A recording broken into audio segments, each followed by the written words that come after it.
বীরচন্দ্র শহীদ মিনার সংলগ্ন এলাকায় জাতীয় সড়কে যান দুর্ঘটনায় নিহত এক। ঘটনার বিবরণে জানা যায়, মঙ্গলবার বিকেল 4:20 নাগাদ শান্তিরবাজার দমকল বাহিনীর নিকট খবর যায় শান্তিরবাজার মহকুমার বীরচন্দ্র শহীদ মিনার সংলগ্ন এলাকায় জাতীয় সড়কে একটি যান দুর্ঘটনা ঘটে। ঘটনার খবর পেয়ে ঘটনাস্থলে শান্তিরবাজার দমকল বাহিনীর কর্মীরা উপস্থিত হয়ে দুর্ঘটনাগ্রস্ত ব্যক্তিকে উদ্ধার করে শান্তিরবাজার জেলা হাসপাতালে নিয়ে যায়।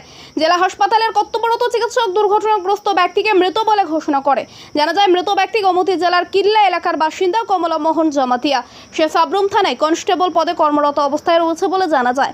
আজ রাত্রিবেলায় ওর ডিউটি ছিল, তাই নিজ বাড়ি থেকে TR03K 9269 নম্বরের বাইকে করে সাবরুমের উদ্দেশ্যেই যাবার পথে বীরচন্দ্র শহীদ মিনার সংলগ্ন আসার পর TR01 AU 1619 নম্বরের মালবাহী ট্রাক সজোরে ধাক্কা দিয়ে চলে যায়।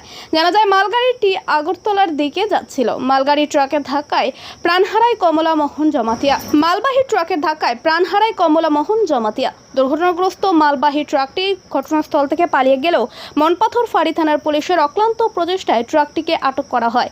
মৃতদেহ বর্তমানে শান্তিরবাজার জেলা হাসপাতালে রয়েছে। আগামীকাল মৃতদেহ ময়নাতদন্ত করে পরিবারের লোকজনদের হাতে তুলে দেওয়া হবে। দুর্ঘটনার সঠিক কারণ জানতে তদন্তে নেমেছে পুলিশ। আজকে বিকাল 4:20 নাগাদ আমাদের অফিসে একটা ফোন আসে, বীরচন্দ্র শহীদ মিনার সংলগ্ন জাতীয় সড়কে একটা দুর্ঘটনা ঘটে। ওখানে গিয়ে দেখি একজন বাইকার হয়ে দুর্ঘটনাগ্রস্ত হয়।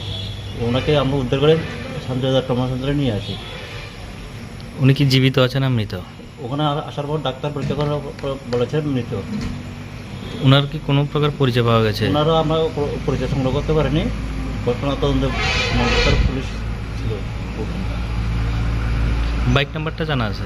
বাইকের নাম্বারটা হলো TR03K 9269। থেকে অন্য গাড়ি বাড়ি দিয়েছে নাকি? ওখানে লোকাল পাবলিক বলেছে একটা ট্রাক নাকি বাড়ি দিয়ে চলে গিয়েছে।